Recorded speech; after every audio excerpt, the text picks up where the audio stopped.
Ratusan pengemudi ojek daring atau ojek online menggelar unjuk rasa.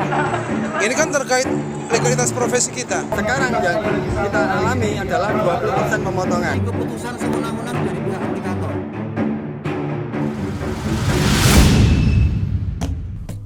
Ketika transportasi roda 4 terlalu mahal untuk ditumpangi sendirian, dan pilihan transportasi umum yang tidak cukup banyak, bahkan tidak memadai, ojek merupakan pilihan paling tepat bagi banyak masyarakat Indonesia.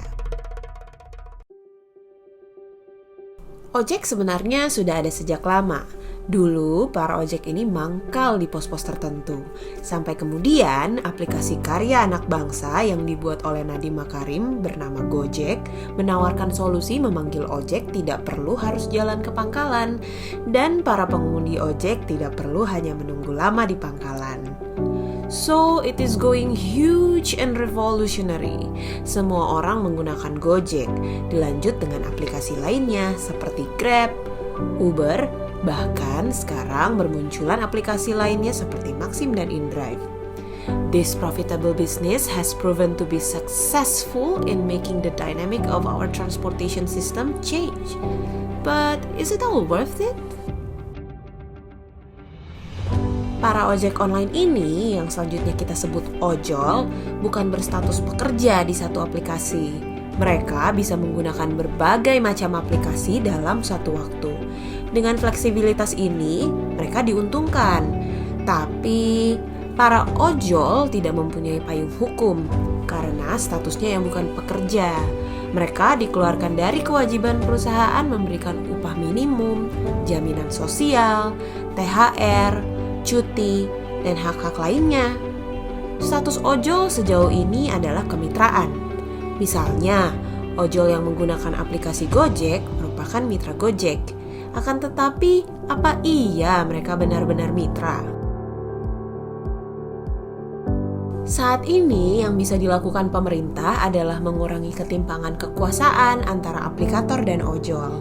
Pemerintah telah mengeluarkan berbagai aturan setingkat menteri yang setidaknya menjadi pelindung para ojol dalam skala tertentu.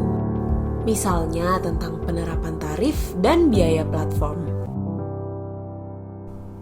Aplikator hanya dapat mengambil maksimal 20% dari tarif yang mereka tetapkan.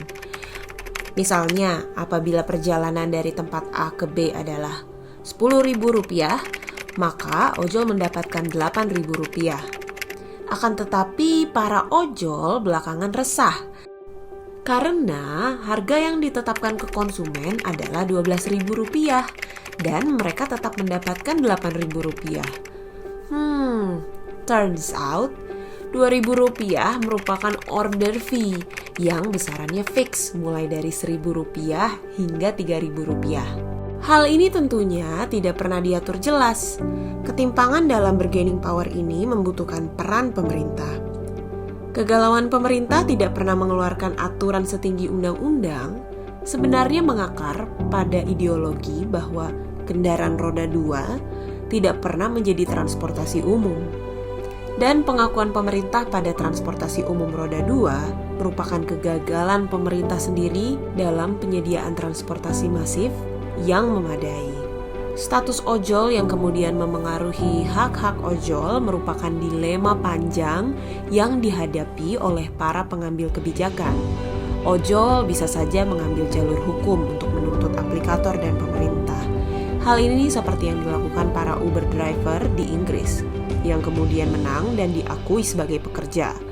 Akan tetapi, apakah para ojol merasa perubahan status worth it karena menghilangkan fleksibilitas mereka? Atau sebenarnya yang dibutuhkan adalah solusi kemitraan ojol yang adil?